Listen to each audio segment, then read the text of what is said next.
Hey guys, how's it going? This is Alex with Alex Jailbreak Help, and I finally managed around to making this video.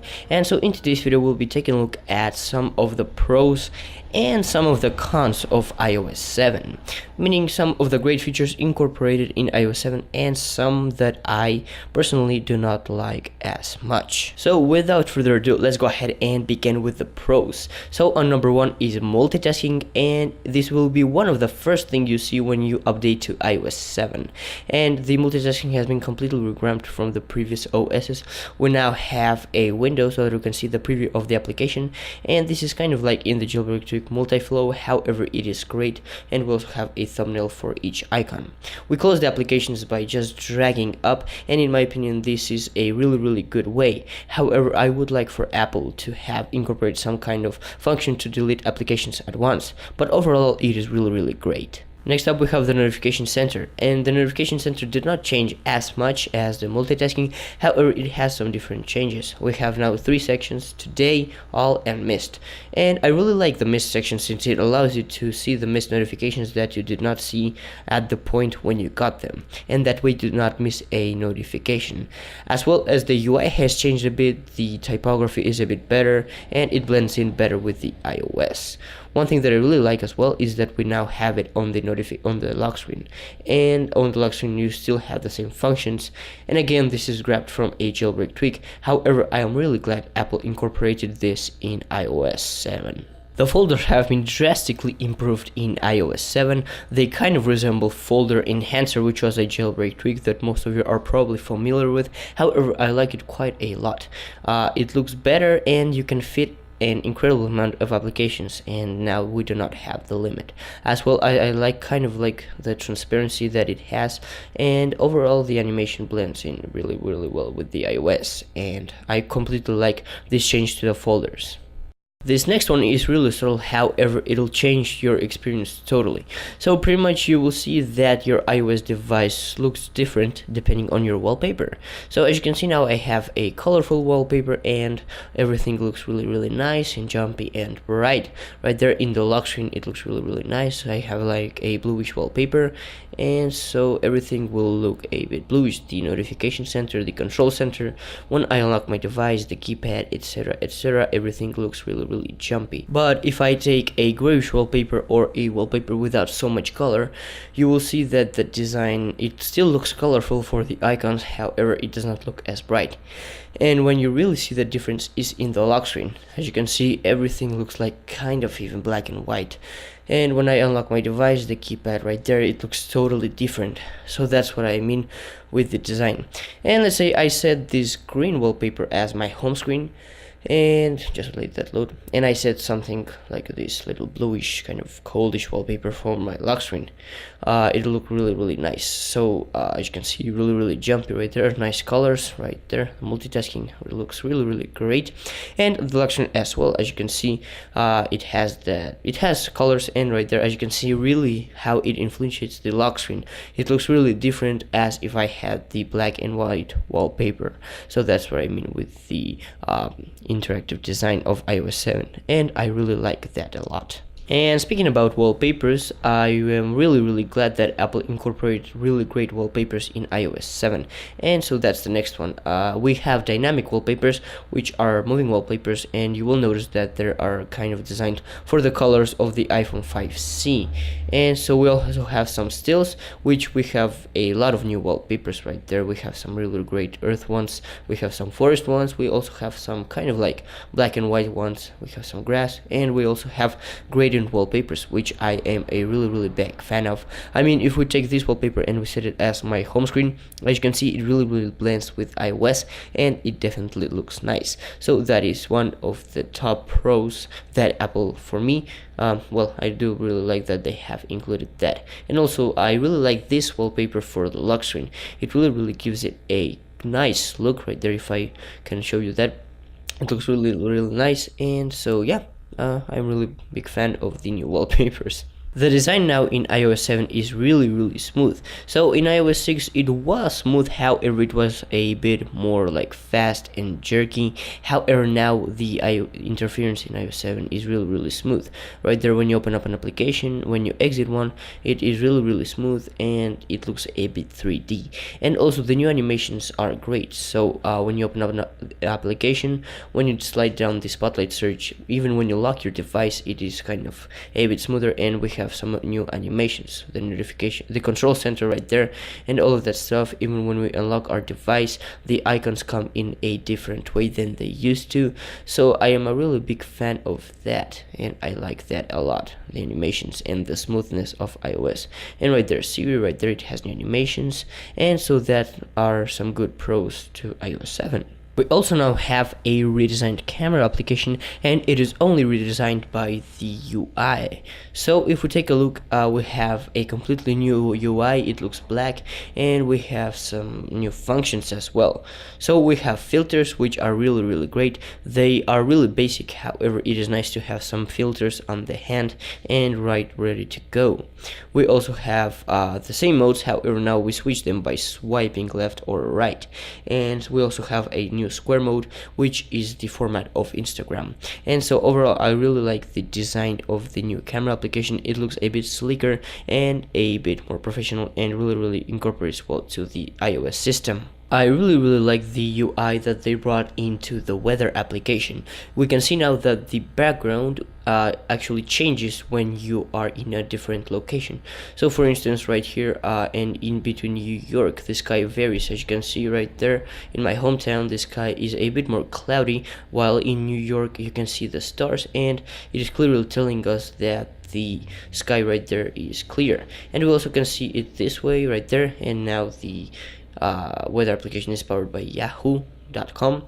And so overall the UI has changed a lot. The typography is great. We can change between Celsius and Fahrenheit, and mostly I do like the animated backgrounds that they change depending on the weather, and so that is a really great feature. We also have more customization now. So beginning with the animated wallpapers and the addition of wallpapers to the device, we can customize that further and more with the interactive design. Right there, the dynamic wallpapers, which are animated wallpapers, they look great. And also the biggest part for me, it comes when we go to general and accessibility. If we go under accessibility, which is just right there, we can see that we can change a lot of things about our device. We can enable large type, which will just make everything look bigger. We can enable bold text. We can also increase the contrast. We can reduce motion, and pretty much if we reduce motion, it'll kill the parallax effect. So currently it is off, and if I turn it on, as you can see, the wallpaper behind me will not move. However, if I turn it off, the wallpaper will have that 3D / parallax effect. So you can go ahead and disable that if you don't like it. So that's what I mean by more customization, and it is definitely great. Definitely one of my favorite features is Control Center. Control Center is kind of like SB settings or NC settings. It allows you to toggle Wi-Fi, brightness, Bluetooth, play your music, etc. directly from there. So it is kind of like a shortcut, and I really like that, because before you had to go into settings, and after that you had to navigate to disable a function. And also I really like that you can have it on your lock screen, so that is definitely great. You just swipe up and there it is. You can control brightness, music, and as well you have some shortcuts to applications such as camera, calculator, and a great feature is that you can turn on your flash from there. I am a really big fan of auto updating, because I normally forget about updating my applications, and I really like that this feature does it for me. So if we go into the Apple Store right here, as you can see, if we go to the update section, I have some available updates, and you will notice that it says updated 20th and 21st of September, and so that means that it updated it automatically for me. And so I like that, because like I believe every day or every some days it updates your applications, and it even tells you that those applications were updated. So that is a great thing to have on your device. Applications now blend better with the system. So for instance, if we take a look at Facebook, it does blend better. The status bar is kind of iOS 7 stylish, and also the total interface right there.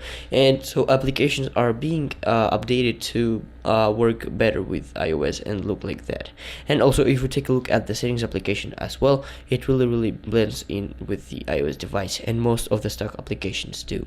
Music controls have been greatly improved, so I'm playing some OneRepublic here, and if I go into my lock screen, as you can see now, the music controls are always visible. So I can fastly control the volume, I can play or pause the song, I can skip a song, or I can go back to a song, and also I have the play ahead right there. And that is really great, because now we don't have to double tap the home button, it is always there. And even if we lock our device and then we turn it back on, the music controls are there. So that is really great improvement that I really enjoy.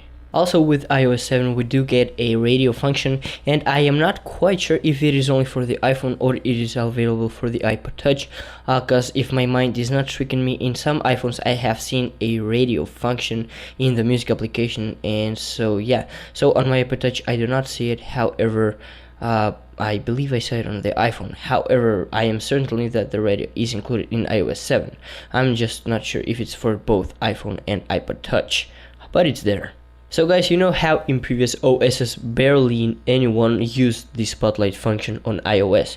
However, with iOS 7 it is different. So first of all, we spy it down so that we reveal the spotlight search, and besides that we can access it from any page that we may be on our iOS device, and that makes spotlight actually a bit more functional, because before you had to scroll to the first page and swipe to the left again to access it. However, now the only thing you have to do is just swipe up and it will reveal it. Some people may like the animated wallpapers and some people might just not like them. However, I think they look really good, and we do not get a big variety of them, we just get the same wallpaper in different colors.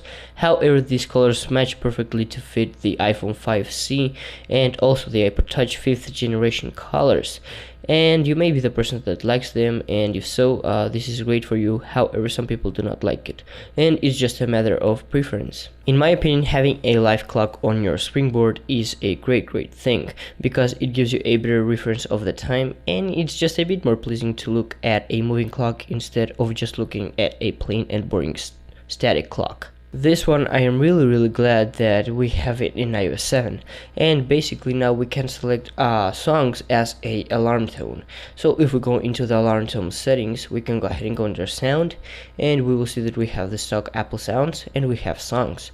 So we have some favorite songs, and we also can pick a song. So we get the music library right there, and we can go through the songs and we can pick our favorite song or the song that we think that wakes up us best. Because before we could just get this via the jailbreak tweak, however now it is incorporated into the OS itself. If we take a look at the typography, it has been completely revamped in iOS 7. The letters look clearer and they look a bit more stylish than they used to in iOS 7. So we can check that in the weather application and as well as the UI itself. Also, if we go into an application such as reminders, there we can see the change of UI as well. So also the OS has a bit more colors and the letters look a bit bold and not bold, and so that just makes a better change to the iOS, because it gives you some variety between the things, and it does not bore you as much as if you would see the same thing all and over again. So it looks really great. We can see that with newsstand again, it gives us a better visual image of what we want to see, and it does not bore us as much. So I really like the new typography in iOS 7. The font looks really great, and overall it's just better than iOS 6. Finally, Apple included Safari Unibar to the iOS. So we only did see this function in Google Chrome and if we had a jailbreak tweak installed for Safari. However, now we can see a clear representation in Safari of iOS 7. I really like this because we do not have to worry about in which window we type something.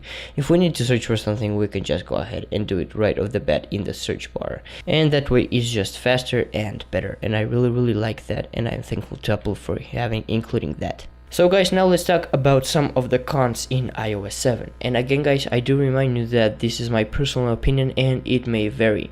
So guys, as said in the pros, some icons do look really good, however some don't. So for instance, I do not like the icon of Game Center. It looks just too childish, and I do not really like the design. I mean, it's just some bubbles, and so yeah, it does not look really good compared to the other icons. I'm not a big fan of the Safari icon either. it does not look like really good. I preferred the old one. And however, as I'm saying, it's not all of the icons, just some. And let's see also the well, yeah, those are the two icons that I mostly complain about. However, all the other icons are okay. However, some may have a bit of more perfection. However, those two are the most that just stand out to me, and I do not like them. Now, some people may argue with me about this one. However, I am not a huge fan of the Siri interface. I mean, they did do it so that it looks as iOS 7. However, I did actually prefer the icon where it had the little purplish thing when you spoke to it. Well, when the microphone was purple, and overall I liked the background a bit more, which was the linen stock Apple background. So I did prefer that a little more. Some things are better, such as the "what can I help you with" section. However, yeah, and also the voice control thing, I really do not like those waveforms and stuff like that. I mean, it's not as bad. However, I did prefer the design of iOS 6 in Siri. So all of this is part of the new UI in iOS 7. However, I don't know if you noticed it, but if you were a user of iOS 6, opening apps and closing applications was much faster than in iOS 7. So basically the animations were faster, and also when having multitasking, it was a bit quicker to access. And my major complaint is that when you are closing applications in the multitasking tray, it takes a lot of time to close them all. So in iOS 6 you could just tap them all and just quickly tap them all to delete them. However, now you have to go one by one, and it is a really tedious and slow process. So that's one of my biggest complaints. And so I mean, it's not as slow. However, you just kind of have to get used to it being just a little bit slower than in iOS 6, because after all, it's not as snappy as in iOS 6. Also, when you turn on your device, when you unlock it, it is a bit slower, the animations, than in iOS 6 and in previous iOS systems. So this one is really personal. However, in iOS 6 we had a bit of a 3D-ish look to our iOS, and now in iOS 7 everything is flattened out. So in some things I do like it, such as the settings application. It does look quite nice. However, in other parts, I do not like it as much. So I did prefer the kind of 3D-ish popping out on iOS 6. Like for instance, on the lock screen, where we had the time and the slide to unlock, we had like a little bit more of a 3D-ish look to it, as well as in the videos application, the clock, and in several applications. So that is just really personal. I do like some parts of the flat design. However, some other parts I prefer that they would be preserved as they were in iOS 6. Now, I know in the pros I covered the new music controls. However, they do have a downfall to them. So when you are playing music, you actually cannot see your date. So you can see the time, however the date is not there. And even when I unlock and when I turn it on and turn it off again, the date is not still there. I have to actually slide the notification center out and do some stuff until it's there. And as you can see right there, it's now back. So actually what I have to do to see the date is I have to slide to unlock my device, and I have to pause the music, and I have to and after that I can watch my clock. So it's just a little bug. It would be nice if Apple incorporates a little date like to the corner or something like that when you're playing music. So that's just a little complaint. However, it gets kind of frustrating over time. Now this one is more actually of a improvement that Apple could implement in future iOS systems, and that is manual camera functions. So I'm a person that likes photography and videography, and I would really enjoy if Apple includes some manual settings for the photo and video modes. So other smartphones do have them, such as the Nokia Lumia and other ones, and I mean it's not as difficult for Apple to do that. So yeah, it would be a nice implement if they can do that in future systems. Because now the video and photo functions are pretty basic. I mean, it's all automatic, and you have to download other applications if you want to adjust manual settings on video and or on photo. So that's just a thing to notice, and I mean, I'm quite sure that I'm not the only one that would like that. And for my last con, we have the dock. It does not look as bad, however it kind of reminds me of iOS 3 and iOS 2, and so I think they could have kind of left the dock we had in iOS 6, or just make it a bit different, because this really reminds me of iOS 3. And do not get me wrong, I did like iOS 3, however I don't know, I'm just not a huge fan of the dock. So guys, this has been all for this video. I really hope you did enjoy it, and if you did enjoy it, please do consider subscribing down there, guys. I would really appreciate that. And also please hit up that like button, as it does help the channel maintain. And also leave your comment down below and just what you think about this. I would really appreciate that, and I really love your feedback. And I hope you have an amazing day, guys. Until next time, bye bye.